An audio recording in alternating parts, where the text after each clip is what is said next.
तीन प्रकार के ताप हैं।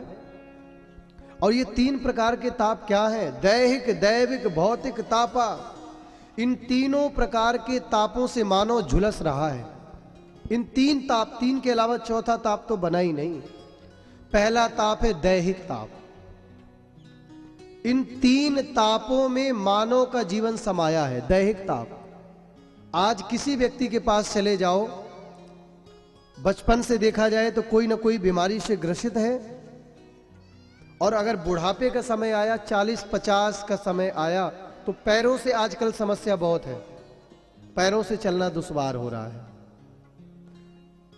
शरीर में कोई ना कोई रोग बना रहता है, समस्याएं बनती हैं। इसको कहते हैं दैहिक ताप। देह से जो हमें मिलता रहता है।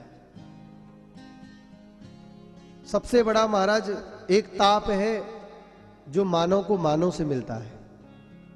एक ताप बड़ा खतरनाक है। मैं उसको ये बात कहता हूं कि मान जा, लेकिन वो मानने को तैयार नहीं है। लेकिन सच्चाई तो है कि जब तक आप उसे अपनी बात मनवाने का प्रयास करेंगे, तब तक वो आपकी बात नहीं मानेगा। फ्रीडम छोड़ दो। व्यक्ति जो करता है उसको करने दो। एक समय के बाद उसकी बुद्धि आएगी, ठिकाने पर आएगी, और उसको वास्तविकता का पता चलेगा। रहीम दास जी कहते हैं, जब जीवन में ज्यादा ही विपरीत बयार चले तो रहीमन चुप हो बैठिए, कछुक दिनन के फेर, जब दिन आई हैं नी के तो बनत न लागे दे। रहीम दास जी का वाक्य है, रहीमन चुप हो बैठिए, कछुक दिनन के फेर। देह का भी ताप है, लेकिन जब चिंता कोई सताए, कोई राह समझ ना आए, जब मन तेरा घबराए, जब ज्यादा ही परेशानी जीवन में आए, एक दरवाजा पकड़ना। वो दरवाजा है प्रभु का, केवल प्रभु का। जिसको डिप्रेशन ज्यादा सताता है, तापों से उलझा रहता है, छोटी छोटी बातों पे चिंता करके बैठ जाना, किसी ने कुछ कह दिया तो तुरंत अपनी ईगो के ऊपर ले लेना। आगे कथा आएगी, भगवान ने सूकर का भी अवतार धारण किया। जो समय समय पर छोटा होना जानता है, जो रोल निभाना पड़े वो रोल निभा लेता है, वो व्यक्ति एक दिन सर्वप्रिय बन जाता है। वही अपने आप को बड़ा बना पाता है, बृहद बना पाता है, विस्तार कर पाता है अपना। और आजकल हम मानवों की पता है क्या प्रॉब्लम है? थोड़ी सी बात अगर समाज में ऊंची आवाज में कोई बोल दे तो तुरंत अपने पर्सनल ईगो पे ले जाते हैं। अरे हमारा लेवल नहीं है, हमारा स्टेटस नहीं है, हमारे फॉलोवर नहीं है।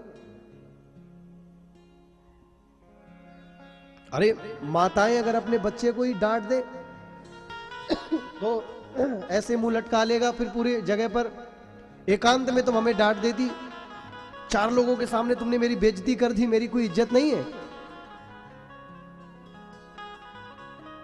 अरे भैया, जो अपनी ज्यादा ही इज्जत की चेष्टा करता है ना, उसको हर बार बेइज्जत होना पड़ता है समय आने पर। इसलिए पहले से छोटे बन के चलो। जो छोटा बनना जानता है वही जीवन को बड़े आसानी से जी पाया है। जो छोटा है उसी के मजे हैं। छोटे में महाराज बड़े मंथन होते हैं। बालक है, बच्चा है, लाला है, सच्चा है। छोटे बच्चे का ही तो बड़े बड़े लोग मंथन करते हैं। बड़ा अच्छा, अनेक मंथन कर करके तुमको उपमा देते हैं। लेकिन जब तुम बड़े बनने की कोशिश करोगे तो फिर तुमको क्या मिलेगा? भूस मिलेगा। छोटे बछड़े पै पिए और बड़े होए भूस खाएं। तो दैहिक ताप से बचना है यदि, भगवान के ऊपर छोड़ दीजिए। तेरे हवाले मेरी गाड़ी, तू जाने तेरा काम जाने। माली सींचे सब घड़ा, ऋतु आए फल हो। जब जो होना होगा तो होके रहेगा। अच्छा एक बात बताओ, इन 3 तापों की चर्चा हो रही है, आपके सोचने से होगा क्या? बताइए, थोड़ा 2 मिनट हमारी बात को सुनिए। आपके सोचने से, चिंता करने से होगा क्या? और आपने अभी तक कितना सोचा? कुछ हुआ? कुछ नहीं होने वाला तुम्हारे सोचने से। जब जो होना होगा वो होके रहेगा। जब होने का जो समय आया है वो होके रहेगा। भगवान स्वयं कहते हैं गीता जी में, अनन्या चिंतयन्तो माम ये जनाः पर्युपासते तेषां नित्याभयुक्ता नाम योगक्षेमं वहाम्यहम्।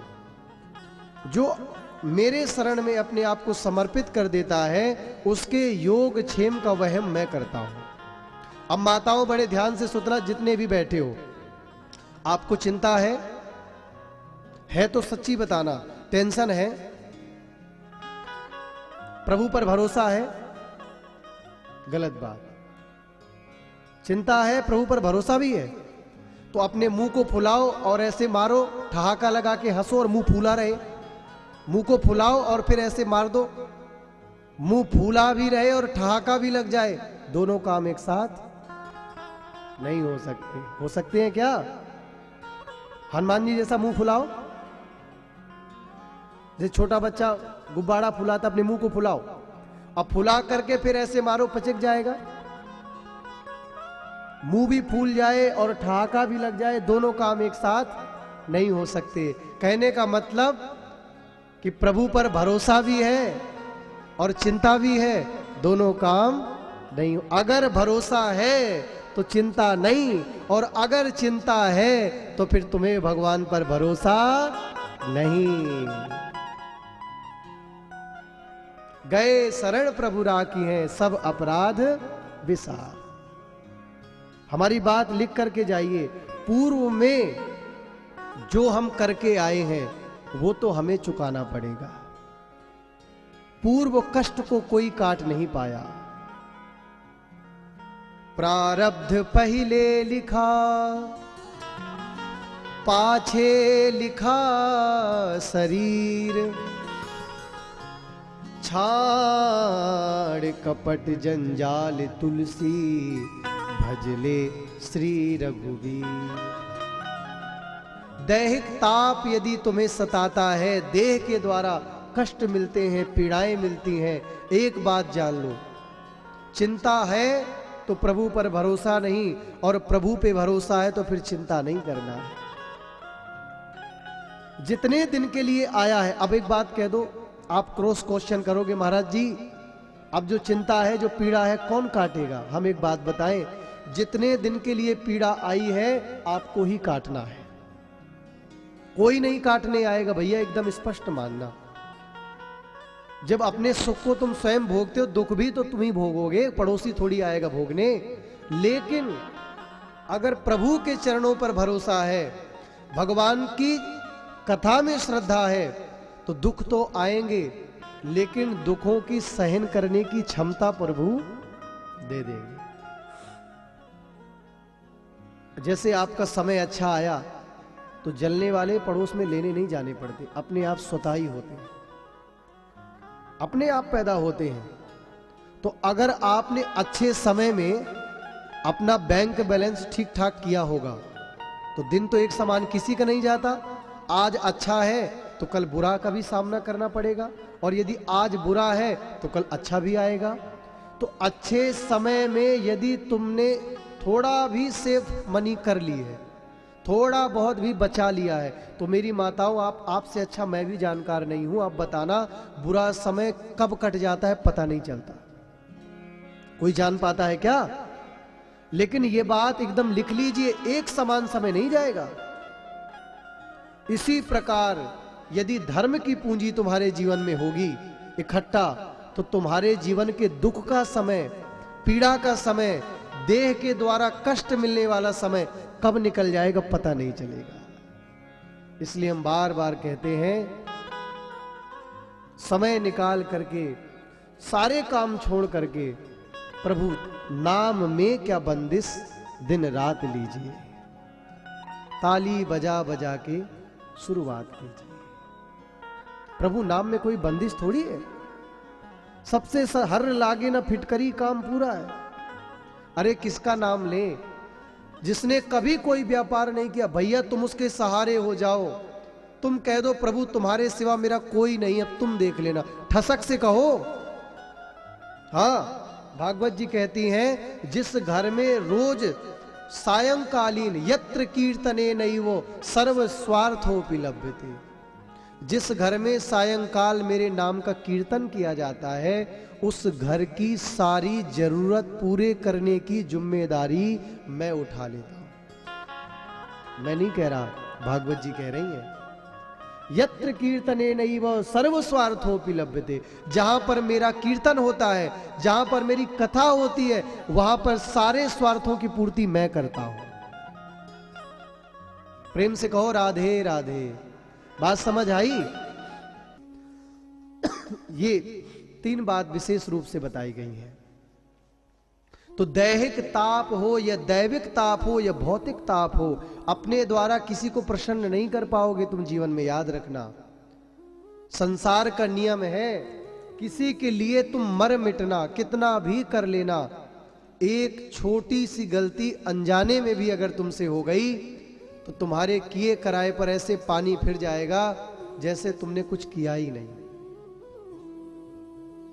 आप करके देखना, कितना भी किसी के लिए करिए, अंत में बात आई है भौतिक तापा। क्या बात है? भौतिक ताप, भौतिकता, भौतिक संसार, लौकिक जगत। इसलिए भैया अपने भगवान प्रसन्न है तो सब प्रसन्न है। इसलिए एक नियम बनाइए, आपका मन मयूर भगवान के कथा रस का प्रेमी बनेगा। एक बात बताओ, जब आप किसी चीज के बारे में जानते ही नहीं हो तो मना तो करोगे ही ना। आप तो जानते हो, लेकिन ये आपकी आंखें, हाथ, कान, नाक, पैर ये नहीं जानते। आपको हम कोई बढ़िया सी सब्जी अभी खिलाएं, आपने उसका नाम ना सुना हो, ना खाया हो, ना जाना हो,